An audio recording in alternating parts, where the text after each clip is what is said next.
Salam dan bahagia. Berjumpa lagi dengan saya Nelly Rosida. Pada video kali ini kita akan membahas mengenai pernyataan berkuantor.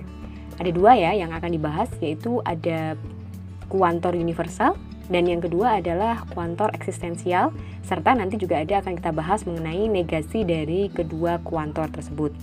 Baik, mari kita mulai. Perhatikan beberapa kalimat berikut ini. Kalimat yang pertama, di sini ada 5 ditambah 2 sama dengan 6. Yang kedua, 5x dikurangi 6 kurang dari 7. Dimana di sini x itu adalah anggota A. A itu berarti bilangan asli ya. Asli itu berarti dimulai dari angka 1, 2, 3, 4 dan seterusnya. Kemudian kalimat yang ketiga, di sini ada x kuadrat ditambah x dikurangi 6 itu lebih dari 0. Dimana x itu anggota bilangan asli. Baik, dari ketiga kalimat tersebut, manakah yang merupakan pernyataan? Coba perhatikan. Kalimat 1 ini merupakan sebuah pernyataan. Kenapa? Karena kita bisa langsung menyatakan bahwa ini punya nilai kebenaran, yaitu nilai kebenarannya adalah salah. 5 ditambah 2 sama dengan 6. Ini kan harusnya 5 ditambah 2 sama dengan 7 ya. Nah, ini tidak sama dengan 6, sehingga kalimat ini bernilai salah. Maka ini bisa kita katakan bahwa 5 ditambah 2 sama dengan 6 ini merupakan pernyataan dengan nilai kebenarannya salah. Lalu bagaimana dengan kalimat 2 dan 3? Apakah mereka juga sebuah pernyataan? Kalimat 2 dan 3 ini belum dapat ditentukan nilai kebenarannya. Kenapa? Karena di sini masih memuat peubah dan kita tidak tahu ini peubahnya ini nanti nilainya berapa atau nilainya apa. Kalau misalnya kita memasukkan sembarang bilangan di sini, ini belum tentu juga bisa kita tentukan bahwa ini benar atau salah. Sementara kalimat yang belum bisa kita tentukan nilai kebenarannya, bisa jadi benar, bisa jadi salah, ini berarti bukan sebuah pernyataan. Tapi pernyataan 2 dan 3 ini dianggotakan sebagai atau dikategorikan sebagai kalimat terbuka. Karena kalau kita menggantinya dengan peubah tertentu, peubah ini ya, kalau kita ganti dengan angka tertentu, maka nanti dia akan punya nilai kebenaran entah benar atau salah.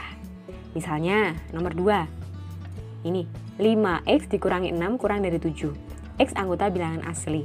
Kalau angka 5 ini, kemudian X-nya ini kita ganti dengan angka 10 misalnya. 5 dikali 10, 50. 50 dikurangi 6, itu berarti ada 44. Nah, apakah 44 ini kurang dari 7? Iya, ini jawabannya salah. Nah, ketika kita menggantinya dengan angka 10, ini bernilai salah. Tapi bagaimana jika kita menggantinya dengan angka 2? Berarti kan 5 dikalikan 2 dikurangi 6 itu kurang dari 7. Benar tidak? 10 dikurangi 6 itu berarti kan 4. 4 kurang dari 7 itu berarti bernilai benar. Nah, inilah yang dikatakan sebagai kalimat terbuka. Dan kalau misalnya kita di sini kan tidak dikatakan X-nya berapa ya, hanya mengatakan X anggota bilangan asli. Maka ini belum tentu bisa atau belum bisa kita tentukan nilai kebenarannya. Sehingga nomor 2 dan 3 ini bukan merupakan sebuah pernyataan. Nah, suatu kalimat terbuka seperti nomor 2 dan 3 tadi akan bisa kita ubah menjadi sebuah pernyataan bila semua peubahnya diganti dengan konstanta tertentu dari semesta pembicaraannya. Nah, contohnya X ditambah 2 sama dengan 7. Ini juga merupakan kalimat terbuka karena kita tidak tahu X-nya berapa. Kalau kita mengganti dengan X tertentu, itu bisa jadi benar, bisa jadi salah. Apabila X ini kita ganti dengan 4, maka akan bernilai salah. Dan baru bisa kita katakan dia sebuah pernyataan karena punya nilai kebenaran. Nah, cara lain untuk mengubah kalimat terbuka menjadi pernyataan ialah dengan memakai kuantor. Kuantor itu berarti dari kata quantity ya, yang berarti banyaknya. Nah, ada dua macam kuantor ya. Yang pertama adalah kuantor universal dan yang kedua adalah kuantor eksistensial. Universal itu berarti istilahnya dia semua, atau universal kan seperti semesta alam begitu ya. Jadi ini istilahnya adalah mewakili semua anggota, semua. Sementara kalau orang ini eksistensial seperti orang yang mengatakan eksis. Eksis itu kan seperti keberadaan ya. Jadi kuantor eksistensial itu ingin menyatakan anggota yang istilahnya dia ada. Jadi ada sejumlah anggota. Begitu. Kalau universal itu semua, sementara eksistensial ini beberapa atau sebagian saja, tidak semuanya. Kalau kuantor universal ini lambangnya adalah seperti huruf A terbalik ya. Sementara huruf eksistensial ini dilambangkan sebagai huruf E terbalik. Baik, mari kita kenal satu-satu masing-masing kuantor ini. Nah, kuantor yang pertama adalah kuantor universal. Kata semua, setiap, atau seluruh merupakan kuantor universal atau umum. Jadi kalimat yang mengandung kata semua, setiap, atau seluruh ini juga merupakan sebuah kuantor universal. Jadi kalau kita menambahkan kalimat di depannya itu ada semua, setiap, seluruh. Nah ini berarti ini adalah ciri dari kalimat yang menggunakan kuantor universal. Lambangnya seperti yang saya katakan tadi adalah seperti huruf A terbalik.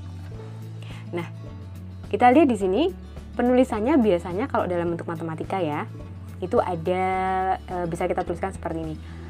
Ini kita bacanya adalah semua, kan boleh semua, setiap, seluruh begitu ya. Jadi ini boleh kita katakan sebagai semua X atau setiap X atau seluruh X boleh. Jadi untuk semua X itu berlaku. Biasanya kalau tanda koma seperti ini, biasanya kita katakan dia berlaku atau memenuhi PX. Nah, PX ini berarti adalah kalimat terbukanya, misalnya X ditambah 2 lebih dari 0, atau X kuadrat ditambah 3 kurang dari 0, misalnya begitu. Atau nanti bisa juga kalimat, misalnya semua X itu merupakan bilangan genap, misalnya begitu. Nah, ini adalah salah satu penulisan lambang dari kuantor universalnya. Atau bisa juga seperti ini. Semua X anggota S itu berarti misalnya semestanya ya. Jadi untuk semua X anggota S itu berlaku atau memenuhi PX. Ini membacanya kayak gitu. Kemudian ke contoh ya. Kalau contoh kita berikan contoh yang biasa dulu. Contohnya adalah misalnya yang pertama ini, semua orang yang hidup pasti mati. Jadi semua orang yang hidup pasti mati, ini benar apa salah ya? Kemudian yang kedua, setiap mahasiswa pasti pandai. Benar nggak? Yang ketiga, seluruh mahasiswa UST ganteng-ganteng dan cantik-cantik. Nah, ini adalah salah satu penggunaan dari kuantor universal. Kemudian kita masuk ke contoh yang ada kaitannya dengan kondisi di matematika, model matematika. Misalnya, ini ada yang di kotak ini. Ini apakah ini pernyataan? Ini kan kita baca dengan untuk semua X anggota A, bilangan asli ya, itu memenuhi X ditambah 3 lebih dari 0. Jadi bacanya seperti itu.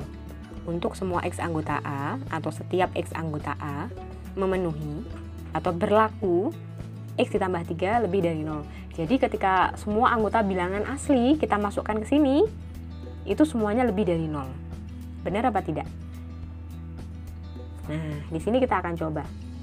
Kalau misalnya dia benar sebuah pernyataan, ini benar apa salah ya?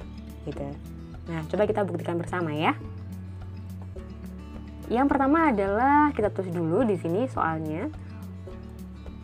Nah, kemudian kalau menurut asumsi saya ini pernyataannya bernilai benar. Kenapa? Coba kalau misalnya kita coba-coba ya. Bilangan asli yang paling kecil aja itu adalah 1. 1 ditambah 3 itu lebih dari 0.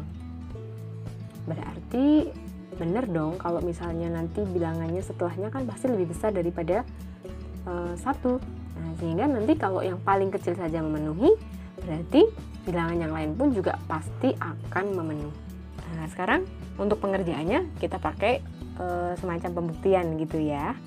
Baik, di sini. Nah, kenapa ini saya berasumsi seperti ini? Karena jika peubah X ini diganti dengan setiap anggota bilangan asli, karena di sini bilangan asli kan kita mulai dari 1, 2, 3 dan seterusnya, maka hasilnya akan selalu lebih dari 0. Kita coba. Misalnya kita ambil contoh untuk bilangan asli yang paling kecil dulu ya. Misalnya X-nya sama dengan 1. Maka 1 ditambah 3 itu sama dengan 4. Nah, 4 ini lebih dari 0. Oh, berarti ini memenuhi. Kemudian kalau X sama dengan 2. 2 ditambah 3 sama dengan 5. Dan 5 lebih dari 0. Nah, ini juga sama. Ini juga memenuhi. Berikutnya, yang lebih besar lagi. X sama dengan 3. 3 ditambah 3 sama dengan 6. 6 ini juga lebih dari 0. Sehingga ini memenuhi. Dan seterusnya. Coba kita lihat, bilangan yang paling kecil aja itu sudah memenuhi. Kalau kita buat lagi bilangan yang berikutnya kan pasti lebih besar nilainya ya daripada 1. Itu juga memenuhi pastinya. Nah, sehingga mau sebesar apapun juga pasti akan memenuhi X ditambah 3 lebih dari 0. Nah, sehingga pernyataan X ditambah 3 ini lebih dari 0 ini berlaku untuk semua atau setiap X anggota bilangan asli. Jadi berapapun nilai X, itu semuanya memenuhi X ditambah 3 lebih dari 0. Artinya, pernyataan tersebut bernilai benar. Untuk contoh berikutnya, nah ini ada pernyataan lagi. Setiap N anggota B, ini tidak harus X ya, boleh ini N. Setiap N X anggota B itu memenuhi 2 pangkat N min 1.